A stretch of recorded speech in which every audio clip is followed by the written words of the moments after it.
Eustáquio, 15 séculos de uma trajetória. Capítulo 37. Na casa da sublime justiça. Terminada uma etapa determinante na sua recuperação após sucessivos tratamentos na casa de repouso, Mirandela recupera a consciência e reverte seu perispírito para a forma de Eustáquio, que lhe marca o percurso de regeneração. É bom vê-lo reabilitado, Eustáquio. Está preparado para apresentar-se a Agamenon? O coordenador deseja vê-lo.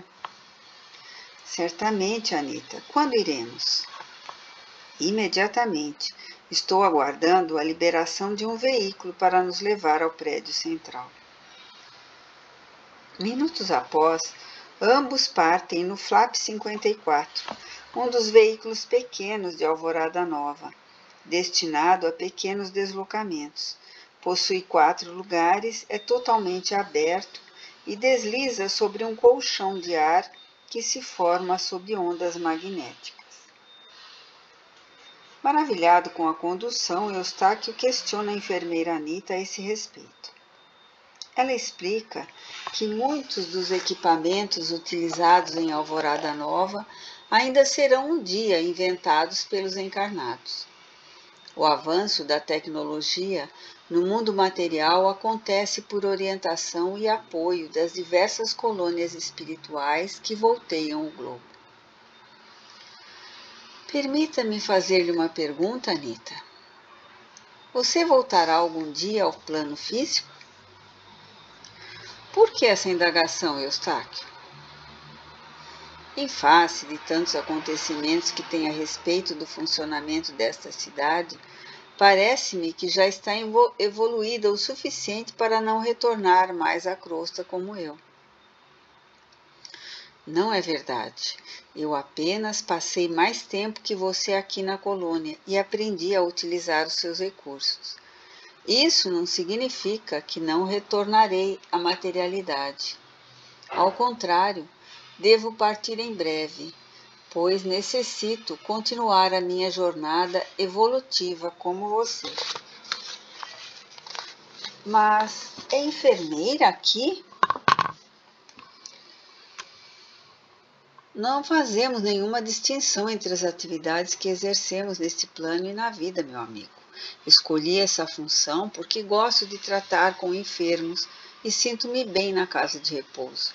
Poderia estar em qualquer outra atividade e o resultado seria o mesmo. Ingressam na coordenadoria geral os 2 companheiros. Bem-humorado, Eustáquio é levado à presença do líder da cidade espiritual. Paz em Jesus, Eustáquio. Seja bem-vindo. Acompanhe o seu progresso, meu filho. Sei que já se encontra preparado para voltar à crosta. Desta vez, você sabe que pode ter pela frente uma reencarnação-chave, determinante em sua trajetória evolutiva. Está consciente dos riscos envolvidos? Estou, Agamenon. Pode confiar que farei todo o possível para evitar desgastes sérios em minha caminhada.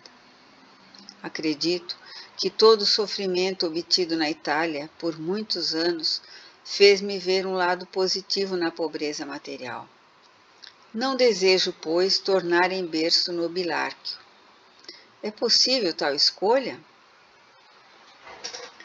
Sim. Consultamos a unidade da Divina Elevação e você poderá participar da escolha de sua futura programação. Antes, porém, deverá passar por uma avaliação na Casa da Sublime Justiça. Eustáquio possui mérito suficiente para submeter-se a esta análise. Somente os espíritos preparados para compreender o trabalho de amor que se realiza nessa casa para aí são encaminhados. Os reticentes e os recalcitrantes, de regra, recebem programações compulsórias a seguir. A autoanálise, em conjunto com os juízes dessa unidade de Alvorada Nova, faz crescer na criatura um sentimento de justiça, de autocrítica bastante positivo. Um imenso salão, envolto em suave luz azulada e contornado por matizes prateados e brancos, serve de cenário para o encontro de Eustáquio com os juízes da Casa da Sublime Justiça. Todos trajando túnicas alvas, cercado pelos eflúvios positivos do plano superior, conversam fraternalmente com o destino de mais de um irmão em vias de reencarnar. Meus queridos amigos, após tocante vibração de abertura de nossos trabalhos, conduzida pelo coração sensível do nosso irmão Humberto, estamos prontos a ouvir as palavras do nosso expositor Mateus. Confrades, paz em Jesus, que Deus ilumine nosso trabalho de hoje. Recebi instruções da Coordenadoria Geral para fazer a análise dos passos de nosso irmão Eustáquio nas suas últimas reencarnações no plano material. Após consulta, a Coordenadoria de Avaliação e a Coordenadoria de Programas, verifiquei as fichas do Departamento de Reencarnação e do Arquivo Geral, apresentando-lhes agora o meu relatório. Em que pesem os erros e desvios cometidos por Ádila e Mirandela. Parece-me que os acertos superaram as expectativas.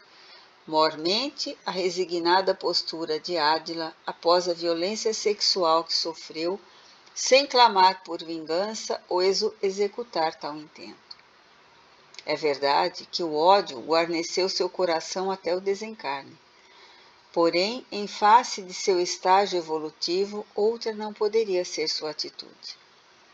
Note-se que ela recebeu como filho, na reencarnação seguinte, os 3 causadores de sua mais profunda dor.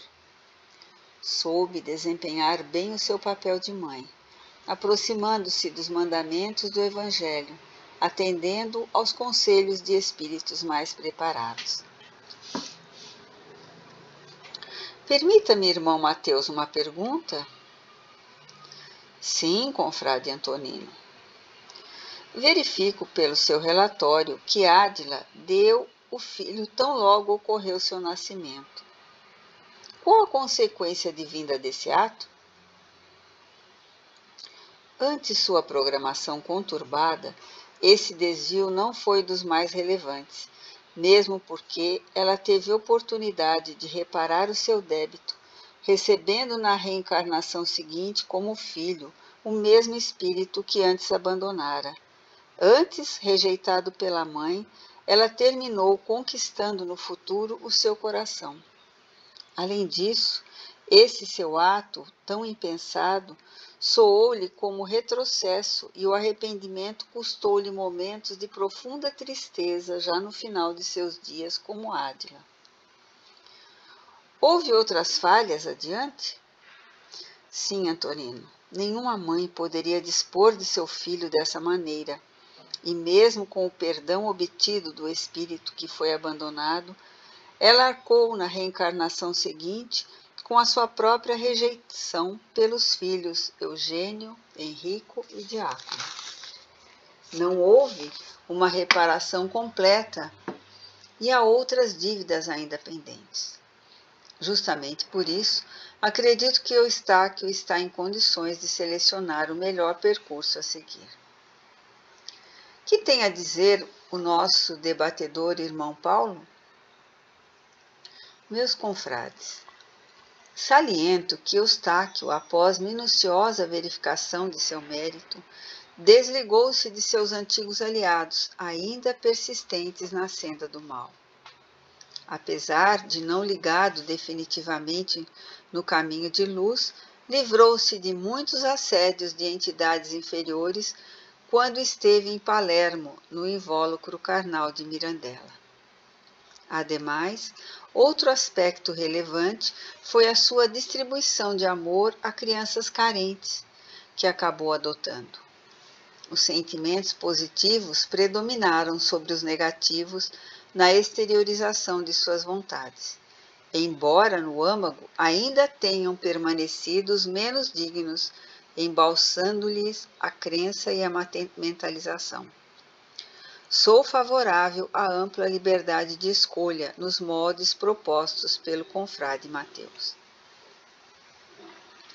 Enquanto o expositor salienta os aspectos positivos e negativos da trajetória, com algumas nuances pessoais em confronto com a programação espiritual idealizada pelo plano superior, o debatedor avalia unicamente as vibrações e os sentimentos que acompanharam o espírito nas reencarnações em análise, traçando um quadro relativo à sua depuração e ao seu mérito pessoal, sobretudo.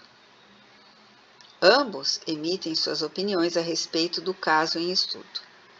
Essas avaliações podem ou não coincidir, ou seja, expositor e debatedor podem ter convergência ou divergência na análise do fato. Transmitem suas impressões, que adquiriram com o estudo do caso, aguardando o pronunciamento dos julgadores. Irmão Mateus, concorda com a avaliação do debatedor Paulo? Sim, confrade Gaspar, acompanho integralmente sua análise. Pois bem, meus amados companheiros, todos possuem cópias dos trabalhos do expositor e do debatedor. Ouviremos agora Eustáquio, antes de decidirmos, sob inspiração superior, a programação a ser traçada. Aqui estamos para ouvi-lo, meu querido irmão. Queridos confrades da Casa Sublime Justiça, agradeço essa oportunidade de estar presente para expor o meu desejo a respeito da jornada que devo seguir. Tenho muita dificuldade ainda para expressar-me dentro das leis divinas. Minha fé na força do Senhor ainda é trêmula e vacilante. Apesar de muitos anos vividos, com muitos avanços e inúmeras estagnações, observo que tenho muitos males a reparar na crosta terrestre. Meu senso de direção, o meu discernimento abalam-se demais sempre que visto o envoltório carnal. Entretanto, ante minha programação para retornar em breve, gostaria de solicitar-lhe um outro estágio na mais completa pobreza material, pois tenho verdadeiro pavor de enfrentar a opulência e a abundância de riquezas materiais. Estou confuso no tocante ao meu destino.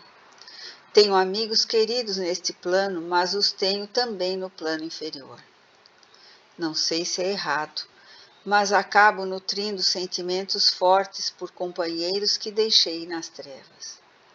Por outro lado, amigos, por não ter ainda uma fé sólida em meu coração, acabo cedendo aos fáceis apelos da vingança e do ódio quando provocado durante o estágio no plano físico.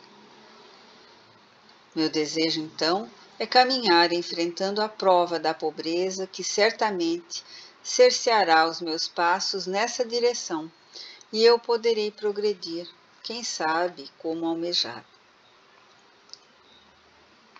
Admiramos sua sinceridade, Eustáquio.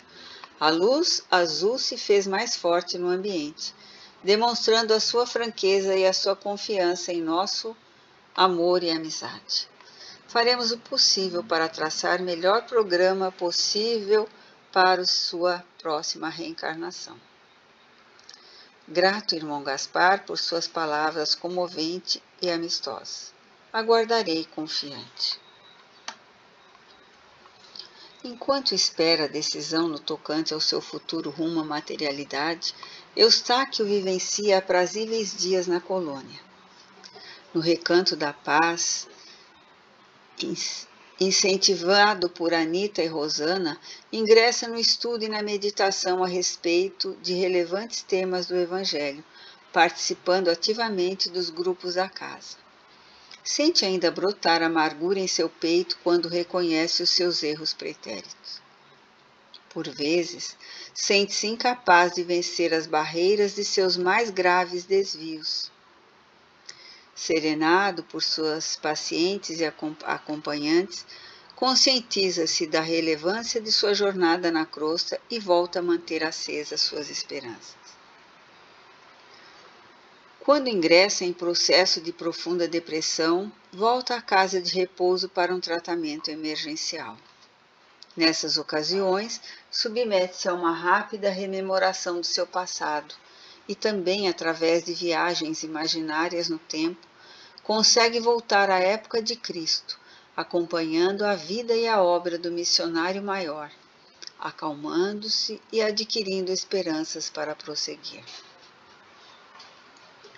Recuperado de suas crises, frequenta o Centro de Aprendizado da Luz Divina, onde assiste a palestras de mentores que comentam, através de casos concretos, a justiça de Deus nas reencarnações.